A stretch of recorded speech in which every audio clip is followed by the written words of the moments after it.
ಏನೋ ಬೆಂಗಳೂರಲ್ಲಿರೋ ಬೀದಿ ನಾಯಿಗಳಿಗೆ ಶುಕ್ರ ದೆಸೆ ಬಂದಿದೆ. ಅಚ್ಚರಿಯ ಬೆಳವಣಿಗೆಯಲ್ಲಿ ನಗರದಲ್ಲಿರೋ ಬೀದಿ ನಾಯಿಗಳಿಗೆ ಬಿಬಿಎಂಪಿ ಬಾಡೂಟದ ಭಾಗ್ಯ ಕಲ್ಪಿಸೋಕೆ ಮುಂದಾಗಿದೆ. ಆರಂಭದಲ್ಲಿ ಪ್ರತಿನಿತ್ಯ ಸುಮಾರು 4,000 ನಾಯಿಗಳಿಗೆ ಮಾಂಸ, ಚಿಕನ್, ಎಗ್ ರೈಸ್ ಎಲ್ಲ ಕೊಡೋಕೆ ಬಿಬಿಎಂಪಿ 2.8 ಕೋಟಿ ರೂಪಾಯಿನ ಟೆಂಡರ್ ಕರೆದಿದೆ.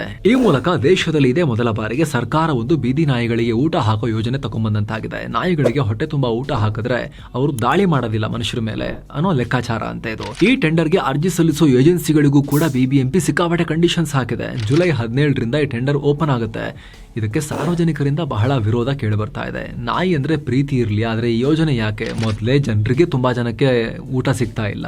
ಹಣ ಕೊಟ್ರೇನೆ ಜನರಿಗೆ ಒಳ್ಳೆ ಗುಣಮಟ್ಟದ ಆಹಾರ ಸಿಗೋದು ಕಷ್ಟ. ಅಂತದ್ರಲ್ಲಿ ನಾಯಿಗಳಿಗೆ ಎಗ್ ರೈಸ್, ಚಿಕನ್ ರೈಸ್ ಅಂತ ಹೇಳ್ತಾ ಇದ್ದೀರಿ. ಯಾವ ಕ್ವಾಲಿಟಿ ಕೊಡ್ತೀರಿ, ಎಷ್ಟು ಭ್ರಷ್ಟಾಚಾರ ಮಾಡ್ತೀರಿ, ಯಾರಿಗ್ ಗೊತ್ತು ಅಂತ ಕೇಳ್ತಾ ಇದ್ದಾರೆ. ಜೊತೆಗೆ ಇನ್ನೂ ಕೆಲವರು ನೆಕ್ಸ್ಟ್ ನಾಯಿಗಳ ಮದುವೆಗೊಂದು ಪ್ರೋಗ್ರಾಮ್ ತಗೊಬನ್ನಿ, ಆಮೇಲೆ ಅವಕ್ಕೆ ಮಕ್ಕಳಾಗಿಲ್ಲ ಅಂದ್ರೆ IVF ಟ್ರೀಟ್ಮೆಂಟ್ ಕೊಡೋಕ್ಕೂ ನೀವೇ ದುಡ್ಡು ಹಾಕಿಬೇಕಾದ್ರೆ ಅಂತ ಹೇಳಿ ಸರ್ಕಾರಕ್ಕೆ ಕಾಲ್ ಎಳಿತಾ ಇದ್ದಾರೆ. ಇದಕ್ಕೆ ಸಂಬಂಧಪಟ್ಟ ಸಂಪೂರ್ಣ ಮಾಹಿತಿಯ ಫುಲ್ ವಿಡಿಯೋ, ಈ ರಿಲೇಟೆಡ್ ವಿಡಿಯೋ ಲಿಂಕ್ ಮೇಲೆ ಕ್ಲಿಕ್ ಮಾಡೋ ಮೂಲಕ ನೀವು ಮಿಸ್ ಮಾಡದೆ ನೋಡಿ.